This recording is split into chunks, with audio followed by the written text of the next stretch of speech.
Hey, good evening, everybody. Welcome back to Chicago TARDIS 2020, the virtual edition. That's the only edition of Chicago TARDIS 2020, but it's not the only edition of Chicago TARDIS because normally we're in person, as you might well expect. And this year we're doing what we can to bring you our convention because we couldn't all gather in a hotel and do it like we usually do. This is our last panel of the evening, apart from what comes after, which is just a simple farewell and thank you and goodbye. And this is the Doctor in Pandemics and Doctor Who. My co-host Nick is down there in the corner. Nick, want to say something? Yes, actually. I just want to remind people that you can still look at our Facebook page to look at some of the artists, as well as some of our vendors who are at Chicago TARDIS each year. I do want to encourage people to support them, especially on Small Business Saturday right now. Check them out. I think that's a great way to kind of support everybody. I do want to remind people as well to please leave feedback about the different panels here at the convention. You can do that on Sketch.com, and specifically you can go to ChicagoTARDIS2020.Sketch.com, and Sketch is SCHED.com. So back to you, Steve. Okay. Without taking up any more of your time, this is the Doctor in, and I am proud to present your panel moderator, Tony Whitt. Tony, take it away. All right, thank you. Hello, everyone, and welcome to the panel. As the man said, I'm Tony Whitt, the host and producer of the Doctor Who Target Book Club podcast on SoundCloud and that 70s review on YouTube. But my secret identity is a mild-mannered college instructor. And one of the classes that I taught this semester, that I'm teaching this semester, in fact, we haven't finished yet, is about pandemic literature. And in that class, we read Daniel Defoe's Journal of the Plague Year, which is set during the Great Plague of London in 1665, the year before the pterodactyls came and helped burn down the town. We've seen the Doctor step in on numerous occasions to keep alien menaces from spreading this disease or that. And there's even been a few recent very good stories set during our own crisis, but we have to wonder, if the Doctor were confronted with COVID-19, would they try to save us, or would they tell us, as they did in Seeds of Doom, that we must save ourselves? Are we living through what they would call a fixed point in history, or if so, based on previous stories, what would cause them to intervene? In other words, is the Doctor in?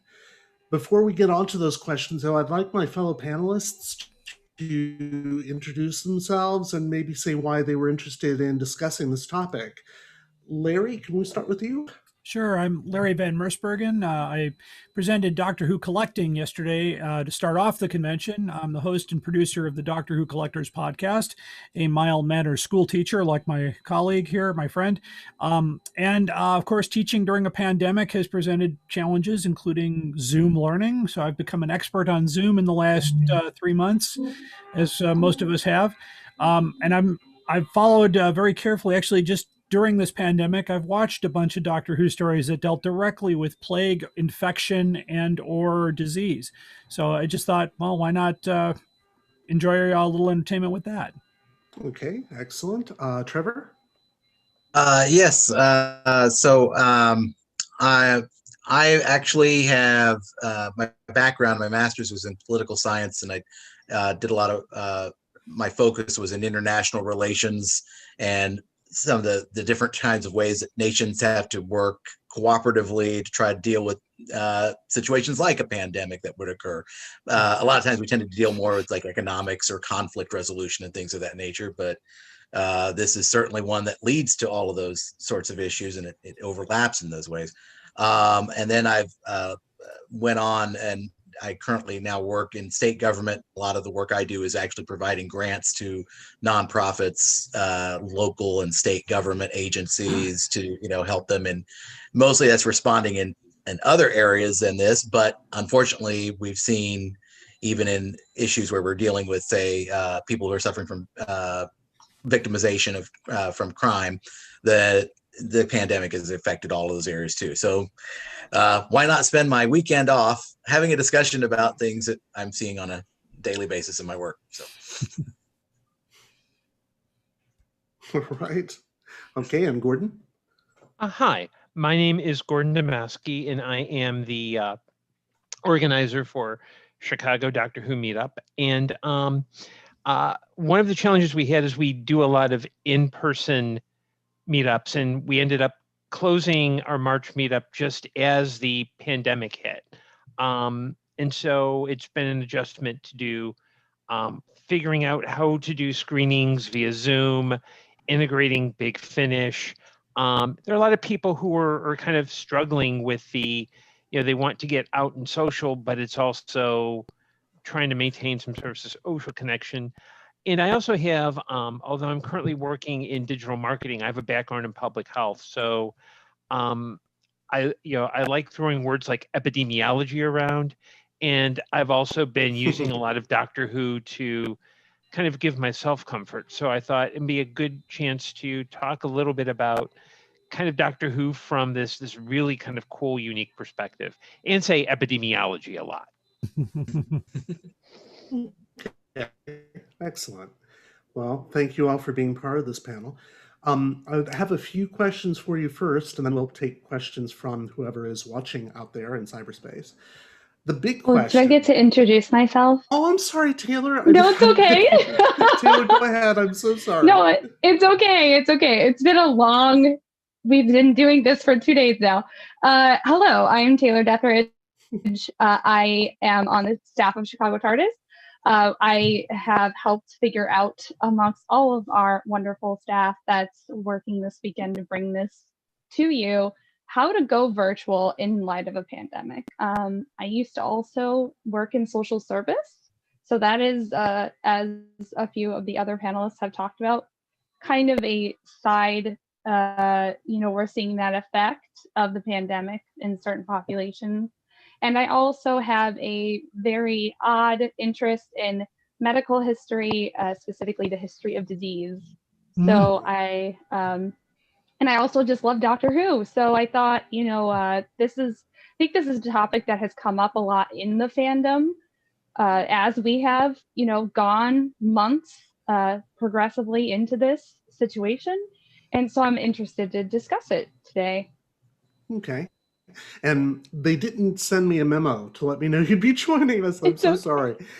But all right, well, I'm glad you're all here. The big question I want to start us out with is, when would the Doctor intervene in a situation like this, do you think? Well, looking at kind of past episodes like Dalek Invasion of Earth, Moonbase, Android Invasion, he'd probably come in as the pandemic was moving along, because usually there's been this tendency in the show to use like plague and disease as the first step in total invasion. I mean, so I think he would pop in right now as he saws it and wonder, hey, everyone is inside, what's going on? What do we need to do? Okay. How about the rest of you? Well, I'll chime in because I think to kind of hold on a second. Sorry, printer's going off behind me, and anyway, let me just continue. Like for instance, Doctor Who and the Silurians. When the Silurians started the plague, the Doctor intervened because the plague was caused by a non-human. It wasn't a human that started the plague; it was an outside force. And I think in many stories, he only intervened when it was an outside influence versus a naturally occurring thing, such talk about Seeds of Death for some reason, or the Pteroleptals and the Great Plague. So just one of those types of things. I think he would intervene when there was a reason to. Okay. Well, I'm glad you brought up the Great Plague. And this is probably, Taylor's, with your interest in the history of pandemics and such, this will be something I really want to hear your input on. With the Great Plague of 1665, that's obviously something that's naturally occurring. And you have to wonder, what reasons might there have been for letting the Great Plague rage out of control the way it did, given that helping cure it might have helped the doctor later in the visitation? Is it a fixed point? What would be allowed? I'm sorry. Why would we allow something like the Great Plague to rage out of control if you're a Time Lord and you can do something about it? I suppose, and this is kind of a personal opinion about the doctor and how they are, if it gets too much, if it's too big, it seems to be that is like the threshold of what the decision-making process is. So if it starts to affect too much, or it affects too many people's lives, because unfortunately so many people died, but however, if they didn't, that sounds bad, but I think you know where I'm going with this, what would have happened and what other things might have occurred that shouldn't have occurred. And so I think at one point it just passes a threshold that it cannot be altered because it would alter too much. And something like that is so monumental that you have to, I think, consider it to be one of those things. Okay. All right. How about the rest of you? Why would we allow the Great Plague to go forward if they had a choice as a Time Lord? Well, you know, the first law of time, not to interfere. As a result of that plague, other things happened in history that needed to happen. A lot, you know, looking backwards on stuff. You know, for instance, you know, in our own present time, looking back at the 1918 plague or 1908 plague, excuse me, and what happened there, actually put in place other things that needed to happen. Of course, didn't seem to help with this one, but it was. But there were a lot of things like certain people got elected as a result of that. Certain things happened as a result of that, which might have, you know, causality. I guess the big term there.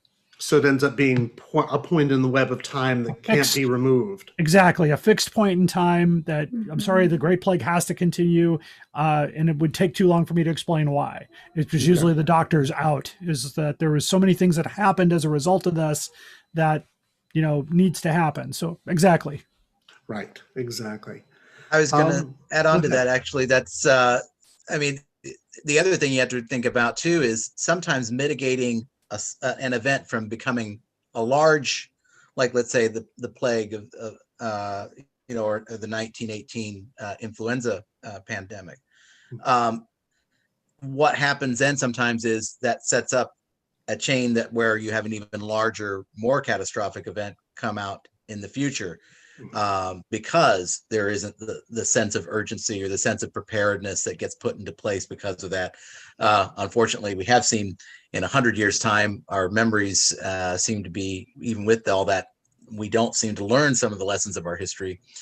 But even so, I think that's maybe another reason why you wouldn't want to necessarily interfere. What if the consequences of your actions, although good intentioned at that point in time, lead to something even far worse? What is it? It's like the city on the edge of forever. Sorry to cross the fandom streams a little bit, but you save one life, but you cause a huge history change that leads to far worse outcome. But yeah, and to also maybe bring it down a bit, when you're looking at the Great Plague, and we're facing that now, who gets saved first? I mean, now with a vaccine, we can say frontline workers, educators, and so on. But in the Great Plague, first you're dealing with the understanding of what a cure would mean. In that context, they wouldn't. But who do you say first? Do you do it orderly and go, okay, well, who's important in London at that time? Or do you just kind of randomly go, here's the cure? So, and the doctor's always been, you know, always measured like the overall cost. I mean, Genesis of the Daleks, you know, he asked Stavros, if you had a little pill, you smash it and it kills everyone. Stavros says, well, yeah. But the doctor later on has the two wires and says, do I have the right to kill the Daleks? Because if I do this, I'm just like them. And I think that's the big issue is, who do you save first? And so many good things can come out of that evil, he says. what good things have come out of, say, the Great Plague or the pandemic from 100 years ago that if they had been prevented, we would not have now, in your opinion? Just to do a little bit of, magical thinking.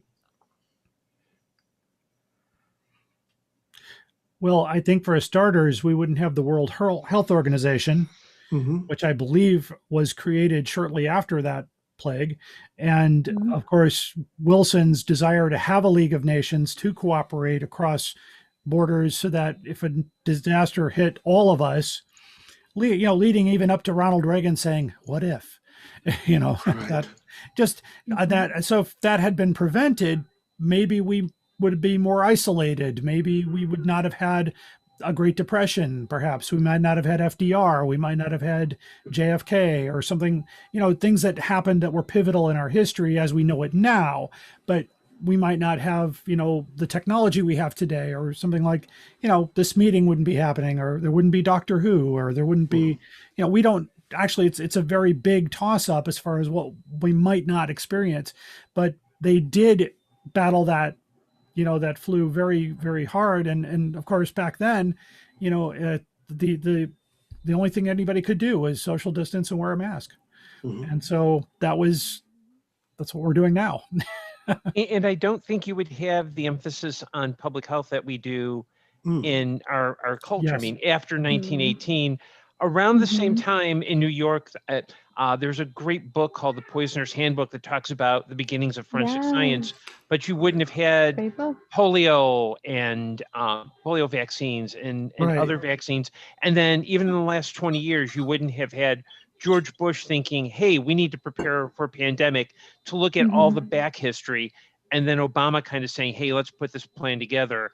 And the current gentleman, shall we say, saying, we don't need it. Right. Exactly.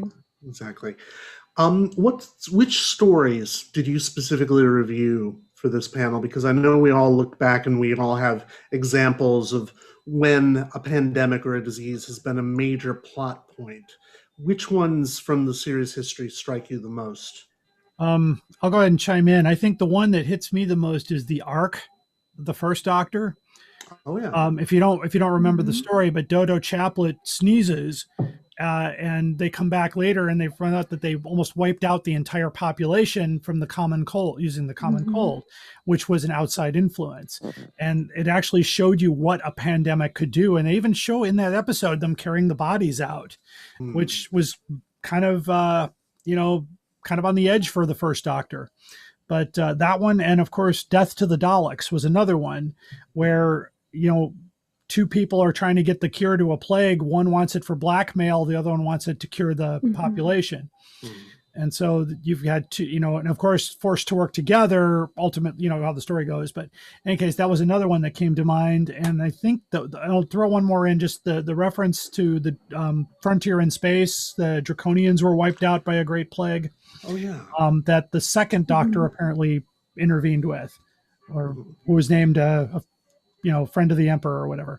But those are the three I watched all three of those in the last week or so. So it was just a real reminder of what a plague could mean, especially in the Ark, because that was a enclosed environment and actually changed the entire nature of remember at first the monoids were the slaves, and then in the later years, the monoids were the rulers. So definitely could make a difference. Yeah, and it somehow makes Dodo Destroyer of Worlds, which sounds very odd, but yeah, especially for Dodo Chaplet. Exactly. How about the rest of you? Which stories did you review for this? Or which stories come to mind? Sorry. Well, the stories that come to mind, one is New Earth from the 10th Doctor, where essentially it's the people are being kept sick. I also, like Larry, I watched the Silurians, and I think it's what's interesting about the Silurians is that the plague is released, but it's not a simple case of, okay, all the Silurians want this. There's an internal power battle between we need to share versus we need to, we need to just take over. And then one that I watched, and I don't recommend people do, is Resurrection of the Daleks, where one of the major plot, the thing that pushes the plot is that the Daleks are going to use a very grisly plague as part of their plan, and it's the story's it's not very good, but I think it just shows how I think sometimes pandemics are sometimes used for political or military gain, depending on who's in power. Mhm. Yeah, it's definitely one of the major examples in the show of bacteriological warfare going on. And that happens a couple times in the series. But yeah, that's one of the, and the one that's right behind you, Gordon. That Yes. you Yeah. have- Dalek invasion. Dalek invasion of Earth. Yep. because we're told that they actually released some sort of pathogen on Earth and wiped out a huge amount of the population, and then moved in as soon as it was decimated. I never used that term correctly. What about the rest of you? Other stories that you reviewed for it? Trevor, Taylor, anything? I know. I of course, since it came up in the memo about it, I went ahead and took a look at both the what was it? Oh, now I'm forgetting. It's the Tom Baker episode where K9 comes in. The Invisible Enemy. Invisible Thank you. Enemy. Invisible Enemy. Yeah. I wanted to say the Invasion of Time.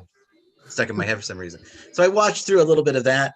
And kind of got the, kind of watching the, this plague as it sort of, but the plague is an intelligent creature, which is a very interesting and a different way to look at that. So again, it sort of combines this. It's a virus, but it's actually an invading force. It's its own actually invading force, not just a tool being developed by, like we've seen the Cybermen and the Daleks or different ones deploy. And then also looked at the Visitation a bit as well to kind of see that one, because that was also mentioned on there, and it's actually an example of history kind of trying to be used as a show. Although interesting, I was listening to the commentary, and they're joking in there in the commentary on the first episode about how many poor students in history class at that time failed their exams because they probably cited wrong facts from Doctor Who from that episode.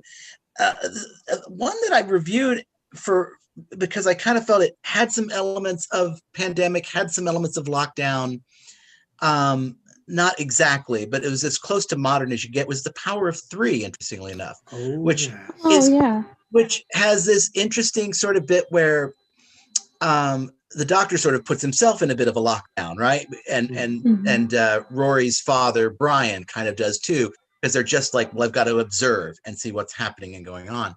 There's a little bit of that in there, but then also too what the cubes eventually do, which is cause just everyone on the planet to have a cardiac arrest, which I guess you could argue it's sort of more it's the electrical interference of the heart, but it's a striking at everyone has to be treated almost in an epidemiological fashion. They have to find out what's the vector, what's actually transmitted this impact onto them, and how do you stop it? How do you treat it?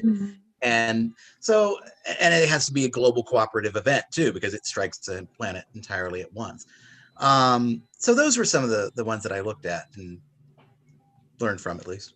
Okay. All right. Taylor, which stories were you thinking about for this one? So I, like many others, love the Empty Child, the Doctor Dances, the two-part episodes, I suppose I should say. And the motif of those episodes has just, as much as you have hope being restored at the end of the episode, ultimately it's quite dark. Like the entire overhanging theme of those episodes is quite dark, even though you have Jack and he's funny and there's elements that keep it light. But I feel like those two episodes really reflect the idea of a lot of, I don't want to say the mood of something like this, but it is not a nice setting in the first place. It is World War II. You have so much going on in the background already, but then you have this side story happening. So yeah, I think the overhanging mood of those episodes really does reflect, I don't know, a lot of the attitudes of people that we've been seeing during this time, and kind of the heaviness in the darkness, even that people describe, and yeah. Which is so ironic, given that it's one of the few Doctor Who stories where no one dies. that gives us some hope in all of this, I'm sure. We do have a question that's a hangover from a previous panel, and I'm going to read it to everybody. If you could hop into a TARDIS and really find out when the virus really ends, would that give you encouragement, or would that make you sad because you really saw what devastation occurred and how long it would really take? Ooh. That's a heavy one. Yeah, it is. That's why I was waiting on it. Yeah. Okay. I will go ahead and I'll venture the thought first, and then Yes, if it comes as a hot take, well, there it is. It'll be on me. I think I would still see it as hopeful, because one of the things that I think a lot of people's anxiety comes from at the moment is, when does it end? Is there an end? And when you don't have a clear vision of what that end might be, it makes it even that much more, feeds into your sense of anxiety. You don't know how it's all going to play out. Mm-hmm. So if you could at least see that there's an end result, even if there is obviously going to be a devastation. There already is now. I mean, just in our country alone, now we've crossed this horrible marker of 250,000 people are dead. More than 250,000 people are dead in less than a year's time. Mm-hmm. And that's horrific. And then magnify that now out, and we don't make up a huge percentage of the population of this whole planet. That's now, there are other countries that are facing this. So even if I were to see it, it took 2 years for all of this to play out, not just the devastation from the disease and the lives it's claimed, and the even the survivors, what they have to deal with, but also the economic carnage that's being caused, the disruption in people's ability to advance their lives through education and through career and things of that nature. At least if I could see that there was that end, and I knew that once that's ending is reached, the beginning of progressing forward again would be with right there too, hopefully. Okay. Then yeah, I would take great hope from that. So we've got one on the encouragement side. How about the rest of you? I'm going to be brave with my hot take. I think the question is moot, because with any kind of public health issue, there's never a solid end date. At one point, I think in the 90s, there were no more cases of smallpox, but no one can say on April 1st, 1995. I don't think you'd have to go far in the future to figure out, okay, when it would end. But there's not going to be a final end date. So I kind of think I'd much rather spend, if I were to time travel, I'd time travel, get the formula for the cure, and go back 6 months as the pandemic started, and stop it as it starts. Yes, I'm defying the laws of time, but hey, what can I say? Right. Okay. How about you, Larry? How do you feel about this one? Well, I think, Gordon, if you go back in time and cure the plague, we might not have a new president. So that's just something to think about. Yeah. But I also think, too, just going forward, let's say just 10 years from now, and looking at a book and saying how many people died from COVID-19 on a total after this is all over, and being probably a little disappointed that we let it get that far, or how many people who survived have breathing problems or have permanent side effects as a result of getting the disease. And it's and I hesitate going full into it, because I don't want this to turn into a COVID-19 panel, but that's something that's going to be a number that will be published at some point. And so at some point, our history teachers will be reading that to our students in the future and saying, X number of million people across the world died from this as a result of what will be viewed as either action or inaction. So I think there might be some disappointments going down the road, and I'm in no hurry to see that. Right. Yeah. Let me take Taylor's answer, and then we'll go on to the other questions we've got. Taylor? Yeah, I want to say hopeful, because that's a nice answer. But Inevitably,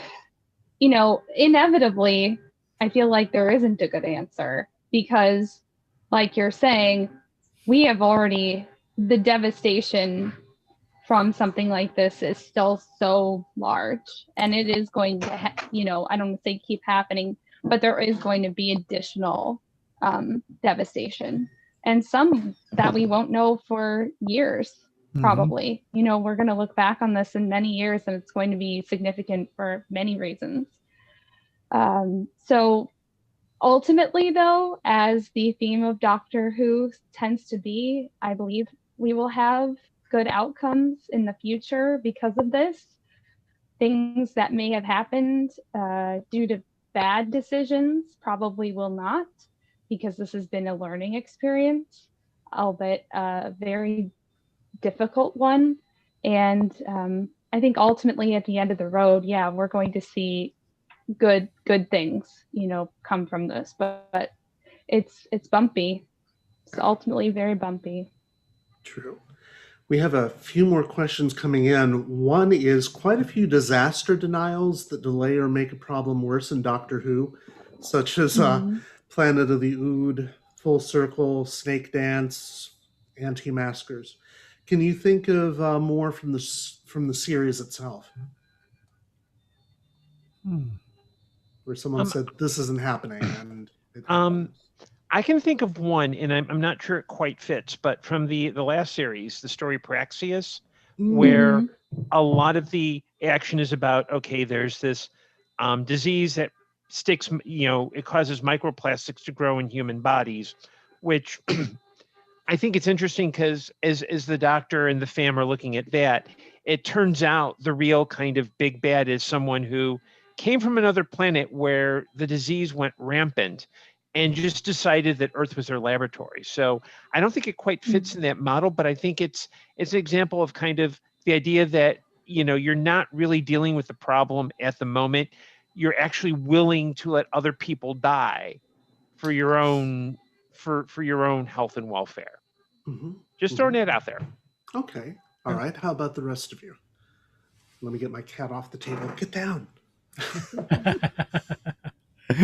That. Sorry. I'm drawing a blank on stories that denial played into it as far as disease. There were denials that anything was wrong, and it turned out that there were overlords taking, there's nothing there, that kind of thing. But nothing with disease that I can think of. Okay. How about the rest of you? Or shall we move on to the next one? Because we've got two more to cover before we finish. I think the theme of denial from like government officials or basically people who are the maintainers of the status quo, that does kind of get played out in certain episodes. And unfortunately, I'm well, the Daemons, there's a certain denial of there's something going wrong. There's Inferno, there's the denial that the experiment is going to cause this horrible catastrophic event. Even to some degree, I was thinking, actually, strangely enough, for Revenge of the Cybermen, is that the one with Tom Baker, where they think it's a plague, but it's actually Cybermat, and there's this denial that none of this is, it's all part of some greater subterfuge going on from multiple directions. But yeah, I mean, the denial and sort of the rigid sort of staying in this is the way it is, and being shaken out of that complacency is always portrayed as very difficult, and that the Doctor tends to be a force to try to be that breaker of the status quo a bit, just enough to get you to think about things from a different perspective and see the real problem. So. And come to think of it, I think the Silurians fits into that too, because the very person who denies that anything's happening is the first victim of the Silurian plague. Yes. So that definitely fits the mode. Is there a point, and I think these last two questions actually dovetail together quite nicely, is there a point when Doctor Who should, on screen or in other media, acknowledge COVID? And I assume you mean directly, because we have had the YouTube story, what is it called? Where all the doctors are on Zoom and in lockdown. It's brilliant. But yeah, I adore that. But is there a point when we should, in Doctor Who, on screen or in other media, acknowledge COVID directly? I think yes. I think it's now Mhm. part of established history of the world, and should be at some point talked about. 2020. Nope, we're not going there, and here's why. and, yeah, TARDIS lockout on that one. Nope, not going there. They should in some way acknowledge it. Even it'd be nice even if they did have to stop in that before they leave the TARDIS. Stop, mask up. We're going out, and just to, Mhm. and I think that would be a tremendous message to the viewers too. Hey, the doctor's wearing a mask. I'm on. I'm in. Yes. Especially as the backdrop for another story, right? To have Yes. COVID-19 very much in the background, such as it is in our lives and in the Right. forefront. Yeah. How about the Yeah, rest? they've done it with other TV shows Yeah. that are coming back right now. So I guess I personally don't see why not. Why couldn't you acknowledge it or put it into a story in some way, even if it is small? There's no reason not to. Okay. And Trevor, Gordon, how do you feel about this? I would definitely think at some point it should come through. It was kind of interesting when I was reading over this panel and thinking about it and thinking about how this hasn't really actually played out. It's been tough for us trying to find references that really fit what we're experiencing. A situation where not only is there an illness, but also a lockdown situation. So I would like to kind of see something like that. It doesn't have to be exact, but it could be something where they do sort of acknowledge that this is a challenge that we've had to face. And it would be nice to see that represented in there because we've seen that happen. Other great shows, not just with COVID-19, but they've reacted. Think of all the shows that came out of the post 9/11 that we wouldn't have had if that hadn't occurred. We wouldn't have had the reimagined Battlestar Galactica, which was so brilliant. There would be these other stories that we just wouldn't have grappled with a lot of these issues. And I think it's something that you could do in Doctor Who very brilliantly and courageously if they tried for it. Yeah, I think at some point it'd be great if the show would do it. I think the danger that I see potentially is, given that the current showrunner tends to have a slightly heavy hand, this is something where I'd want to have somebody else write it on his writing staff. Right. And I think that the lesson should be more about kind of use, I think Taylor brought up The Empty Child, The Doctor Dances, using a historical setting to maybe bring the message through so that it's not, it doesn't have that Law and Order torn from the headlines feel, but it's like, oh yeah, I get that. Kind of like what Demons of the Punjab did with certain issues around religion in certain countries. It's people can put two and two together, but it's not the in your face, hey, we're out in 2020 London, we need to wear a mask. But I do think the show should do that at some point. Exactly. And it did say, the question asked also in other media, I'm aware from a friend of mine that some of the audio dramas have covered this as plague as background. And I was wondering if anybody on the panel was familiar with any of the audio dramas that did that, because I'm not the audio dramas, but I do know there's a short story in the 1968 Patrick Troughton annual called Planet of Bones, where all the animal life is wiped out on a planet due to a plague, and that's a background to the story.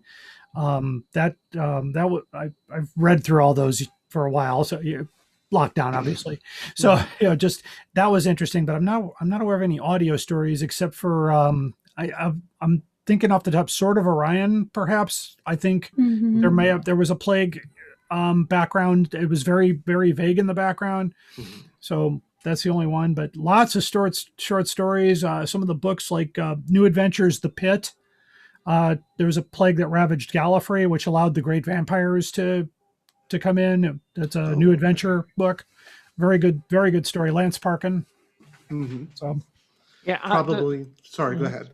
Yeah, the Big Finish story that I'm thinking of is the Eighth Doctor tale, Terra Firma, where okay. Essentially, the premise, without spoiling it too much, is that Davros actually creates the virus that the Doctor said if you could do this, and Davros does it. And I think you can find it. I think you can find it for under $10 on the Big Finish site, but it's definitely worth a listen. Mhm. And I know Mhm. that some of the Big Finish stories are streamed on Spotify. So if that's an Mhm. older one, so you might actually be able to find that. And as far as newer stories, I know that Stephen Moffat, at the very beginning of all this, wrote a short story featuring the 13th Doctor and the fam landing on a planet where they had to quarantine for several weeks. And it was quite interesting, but I can't remember how to find it. So I'm sure if you did a Google search for Stephen Moffat, short story, 13th Doctor, you'd probably find it quite well. Mhm. All right. Does anybody have any last thoughts? Because I see we're coming up on time. Oh yeah, gosh. Mhm. Time flies when you're talking about pandemics. Snuck up doesn't on it? us, I Yeah. guess. Well, I think I'll start with ending comments. Just based on the last panel, where we talked about comfort in Doctor Who. Mhm. I think a lot of people, including myself, have turned to the show for that sense of hope. And I think Mhm. one of the nice things is that even though the show has used pandemics and plagues as a plot device, I think there's something about the ability to get through something, even if it's not always a happy ending. I think that's something that the show has always striven for. So it's kind of talked about Mhm. how to handle a pandemic without actually handling a pandemic. Okay. How about the rest of you? Last thoughts on this? I thought this was a great panel to discuss under the Mhm. current circumstances, and even the last one under comfort, that a lot of us in the Doctor Who world have been reaching out to Doctor Who for some comfort during this time, as well as looking at story. It prompted me to look up stories even before this panel was announced about, oh yeah, the Silurians, they dealt with a plague, or the death of the Daleks, or resurrection of the Daleks, or any of those stories that dealt directly with a disease. And I thought this was a brilliant idea, and I was glad to be part of it. Okay, terrific. Mhm. All right. Well, we can only hope that we'll end up with an outcome like The Doctor Dances and not one like Terminus. Yeah. Or even Time Lash. Oh my God. Sorry. That's okay. All right. Well, thank you everybody for being part of this panel. I'm so glad that you were willing to talk about such a serious subject on such a light weekend. So thank you very much. Thank you. Thank you, Tony. Thank you. All right, great panel, Tony. Guys, thanks for your input and your participation. That was Is the Doctor in Pandemics and Doctor Who? And I am your host, Stephen Warren Hill, and we're going to say goodbye to you all in a very brief goodbye panel at 8 o'clock Central Time. But for now, Nick, do you have any last minute housekeeping? Sure. Just a reminder for people to go to sketch.com and to leave some comments about the weekend, what programs you liked. We do look forward to having a Chicago TARDIS, hopefully in person in 2021, and getting that feedback is important to us so we know that what was popular and what you would love to see. Please let us know. Please go there, give us feedback. Steve, back to you. All right. Well, there's really nothing more to say at this point. Join us for our goodbye in a little while, and enjoy these panels. This is the one time you get to enjoy every single panel at Chicago TARDIS and not miss one of them. Right. So take advantage of that.